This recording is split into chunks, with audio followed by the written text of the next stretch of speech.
Estamos na Cisjordânia, uma região que integra o território da Palestina. Situada a leste de Israel e a oeste da Jordânia, a área estende-se por 5.860 km² e dispõe de um clima temperado, continental e árido, além de relevo montanhoso e desertos interrompidos aqui e ali por coberturas vegetais como estepes e campos. A Cisjordânia é parte do território da Palestina, administrada na sua maioria pela autoridade palestiniana, juntamente com a faixa de Gaza, só que esta tem como administradores o Hamas. A cultura da Cisjordânia é caracterizada pela religião islâmica, de maioria sunita, e por expressões como a literatura oral e a poesia escrita, música e as danças típicas. Quanto ao nosso destino de hoje, estamos cada vez mais perto da fronteira com a Jordânia para visitar o local mais fidedigno e historicamente exato do batismo de Jesus Cristo. Não deixa de ser curioso ver tantas casas construídas, mas abandonadas, e outras que nem finalizadas foram. Serão sinais da tensão que se vive nesta zona? As religiões desta zona são a islâmica, com 80 a 85% de maioria sunita, o judaísmo, com 12 a 14%, e o cristianismo, com 1 a 2,5% da população.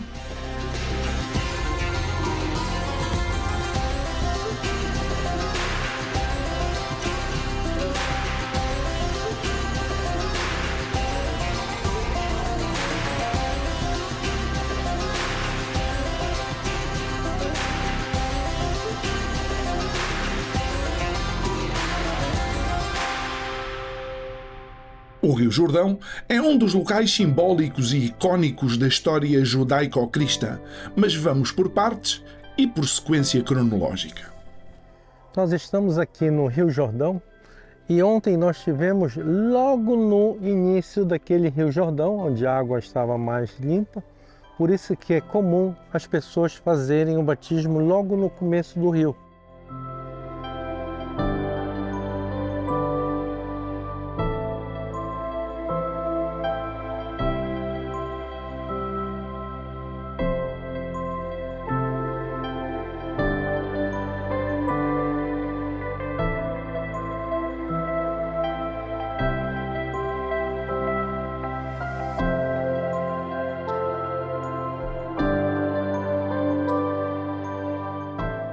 Do lado de lá nós temos a Jordânia.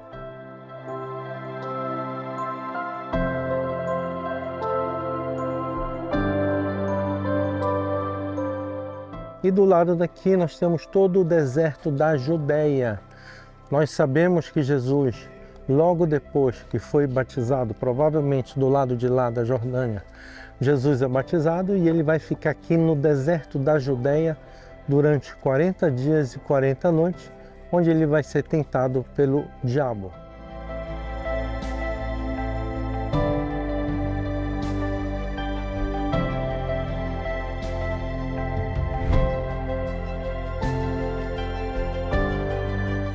Depois vamos no local da tentação de Jesus pelo diabo.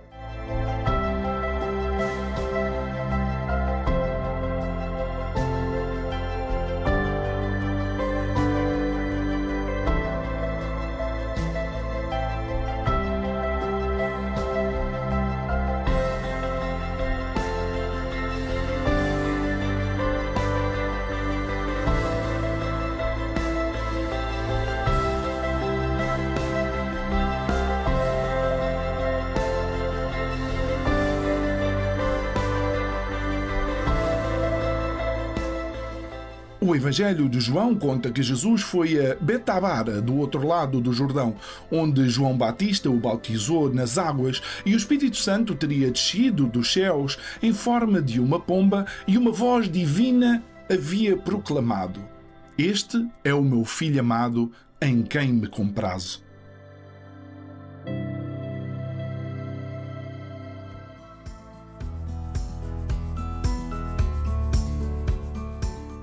O batismo marca o início do ministério de Jesus, um dos eventos mais importantes no Novo Testamento.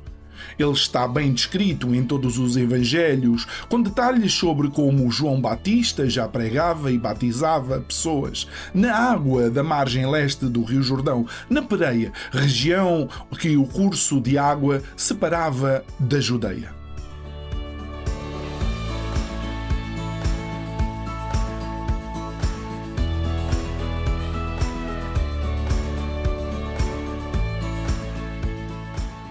Por que tanta coisa justamente neste ponto do Rio Jordão?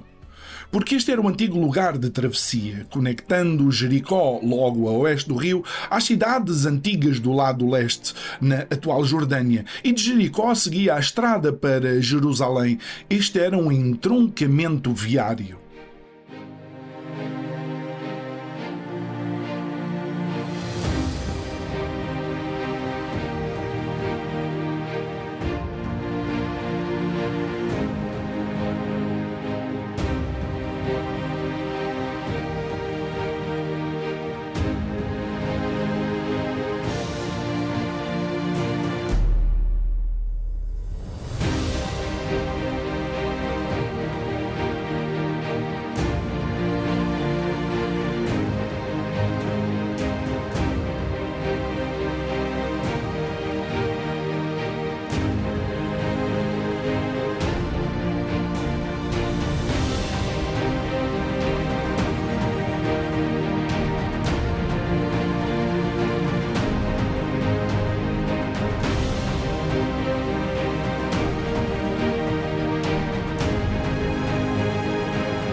Infelizmente, parece uma espiral provocatória, com todas as questões políticas, religiosas e militares que por vezes dá a sensação que jamais irá ter um fim. E aqui, no meio deste nada, está um dos símbolos disso mesmo.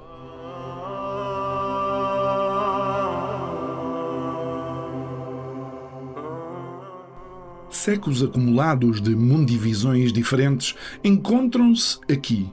E tão sozinha quanto a areia do deserto, a paz não encontra parceiros.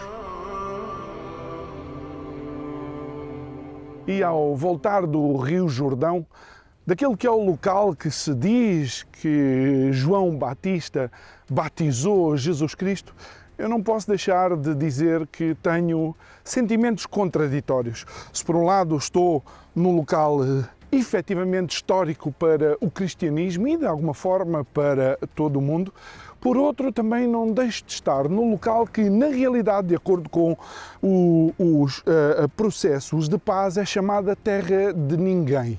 Israel não pode construir nada 2 quilómetros depois da margem do Jordão para cá, e a Jordânia não pode construir nada 2 quilómetros da margem do Jordão para lá. E o pior de tudo nem sequer é isso.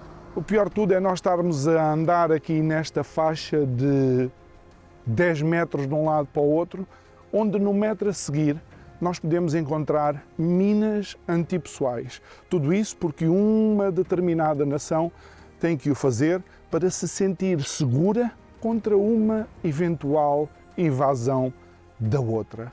A questão que eu tenho que colocar é: então, de que é que serve nós termos lugares e pontos de interesse religiosos se depois no nosso dia-a-dia a religião se calhar não é de todo aplicada para o interesse comum?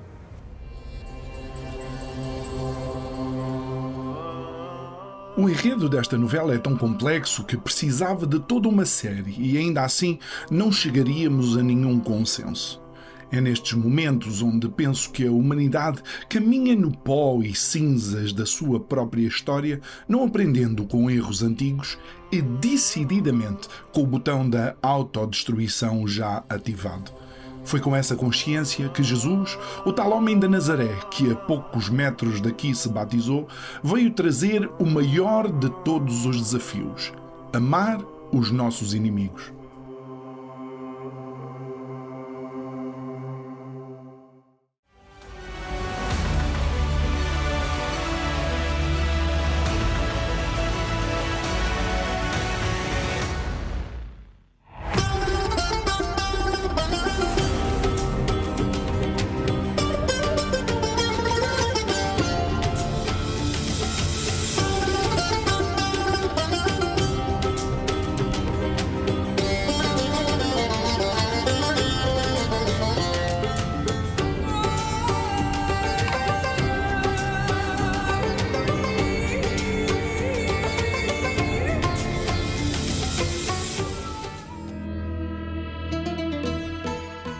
Deixamos para trás o Rio Jordão, a fronteira natural com o Reino da Jordânia, os campos de minas, atestado do desentendimento entre os homens, mas continuando no território da Cisjordânia, avançamos estrada adiante para mais uma zona onde a administração e segurança muda. Daí, não surpreender certos avisos. Ou melhor, surpreendem sim. E muito.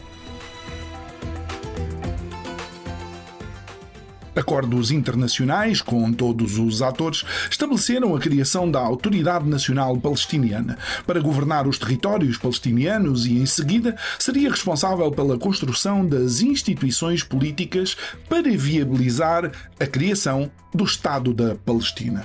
Os palestinos continuam a não ter um Estado independente. Desde 2007, os territórios podem ser divididos em dois tipos de administração. A primeira é a faixa de Gaza sob o comando do Hamas. O grupo reclama a extinção do Estado de Israel e utiliza todos os meios nesse sentido. Os conflitos recentes envolvem ofensivas entre Israel e o Hamas, com registros de ataques em 2008, 2009, 2012, 2014, 2018, 2019. Gaza é o centro da guerra atual, iniciada a 7 de outubro de 2023, precisamente no dia em que eu e toda a equipa deixámos Israel.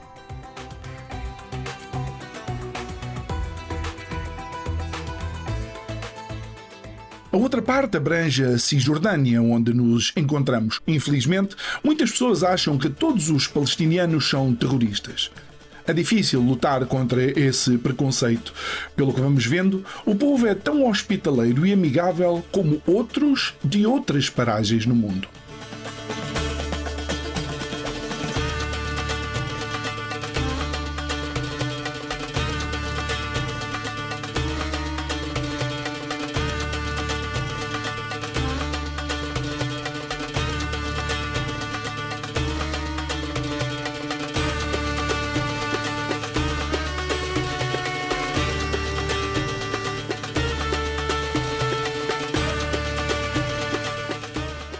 Mal sabia eu que ia almoçar no restaurante do Albert Einstein, situado na base do Monte da Tentação.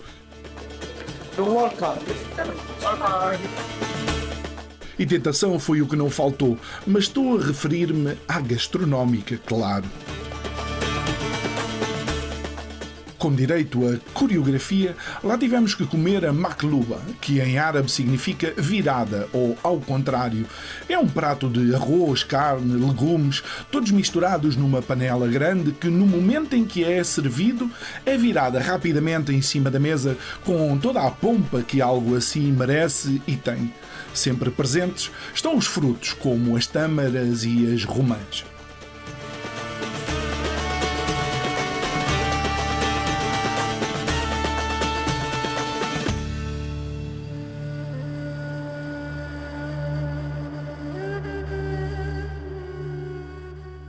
Estamos na cidade mais antiga do mundo. E se acham que é o único título que Jericó ostenta, pensa outra vez. Jericó é também a cidade mais baixa do mundo. Está situada a 258 metros abaixo do nível do mar.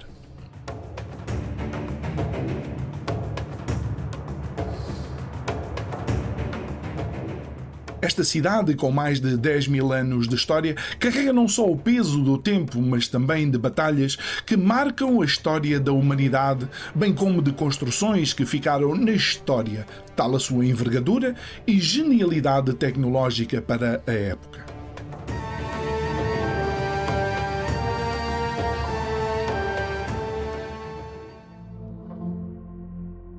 Nós estamos em Jericó. Reparem aquela montanha ao fundo, ali é o Monte Nebo. O Monte Nebo é onde Moisés ele fica e o povo de Israel vai cruzar o Rio Jordão.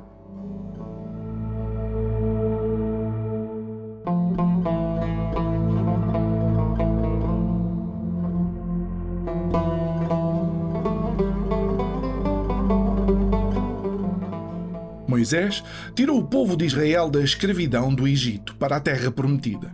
Durante esse tempo, não só liderava o povo, mas intermediava a relação do povo com Deus, tendo sido Moisés quem recebeu os 10 mandamentos no Monte Sinai. Nesta caminhada que fez com o povo de Israel, houve vários lugares de especial interesse, e um deles é o Monte Nebo.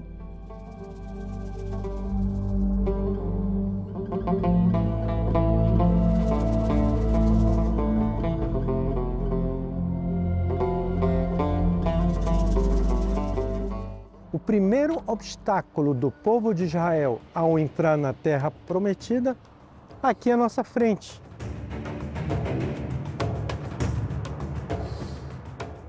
A já então mítica Jericó estava diante do povo hebreu. Jericó era uma cidade com muitas muralhas e portões. Grande, forte, intransponível. Ninguém podia entrar ou sair da cidade sem passar pelas muralhas.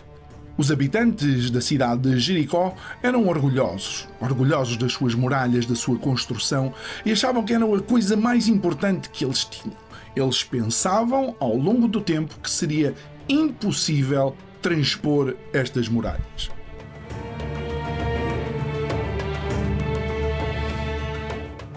O povo de Israel, depois de ter cruzado o Rio Jordão, eles vão se ficar assentados numa cidade aqui perto chamada Gilgal, e depois de passar a Páscoa e fazer uma circuncisão coletiva, o povo vai conquistar Jericó.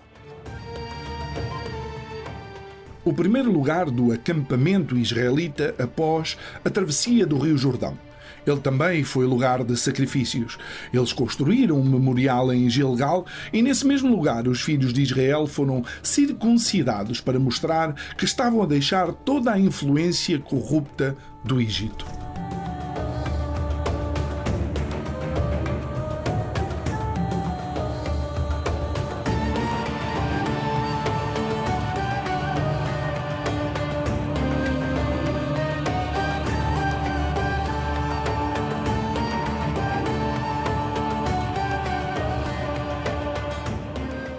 Aquele povo de Israel, ele teve fé no Senhor, ele acreditou na palavra do Senhor. E por ele ter acreditado na palavra do Senhor, o povo de Israel vai dar, no primeiro dia, uma volta em absoluto silêncio. No segundo dia, 2 voltas em absoluto silêncio. Assim sucessivamente. Até o 7º dia, onde o povo de Israel todos vão gritar, vão tocar a trombeta que é o shofar, e como eles tiveram fé no Senhor, essas muralhas ruíram, que é o que nós estamos vendo hoje. Ruíram todas as muralhas de Jericó.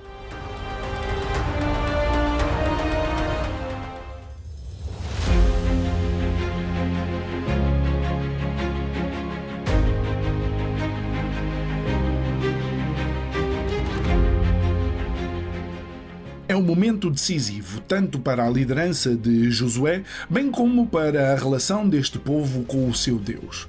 Às portas e diante das muralhas de Jericó, o futuro do povo hebraico ia ficar decidido, e as opções eram escassas.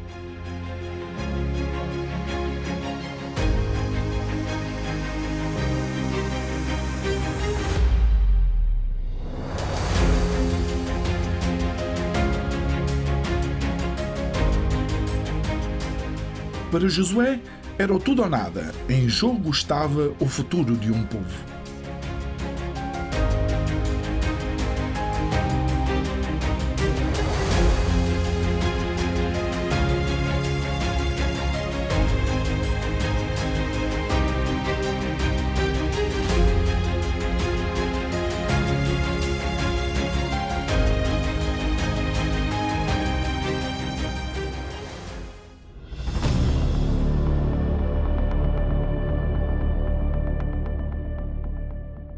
É chegado o momento da batalha decisiva. O inimigo está bem defendido e de uma forma não muito convencional, mas a estratégia dada a Josué e ao povo também é tudo menos normal. Diríamos mesmo ser sobrenatural.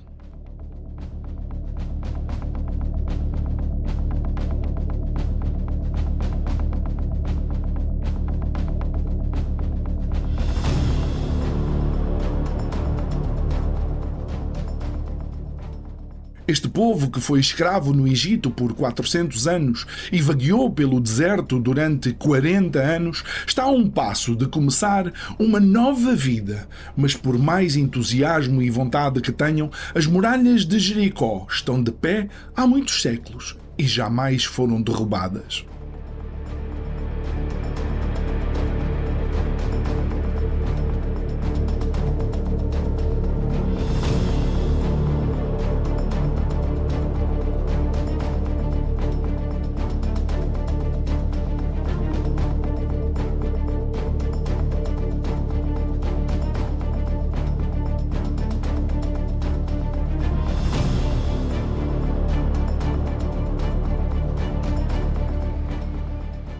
Era tempo de se voltarem para o Deus que os libertou da escravatura, com sinais nunca antes vistos, que abriu o Mar Vermelho para eles passarem, que os protegeu e alimentou no deserto, e confiar que Ele deitaria abaixo as que até então eram as invencíveis muralhas de Jericó. E que fique aqui todos os nossos obstáculos de nossa vida, assim como o povo de Israel conseguiu derrubar os seus obstáculos, eu quero que também os obstáculos de você sejam derrubados aqui, hoje, nesse momento.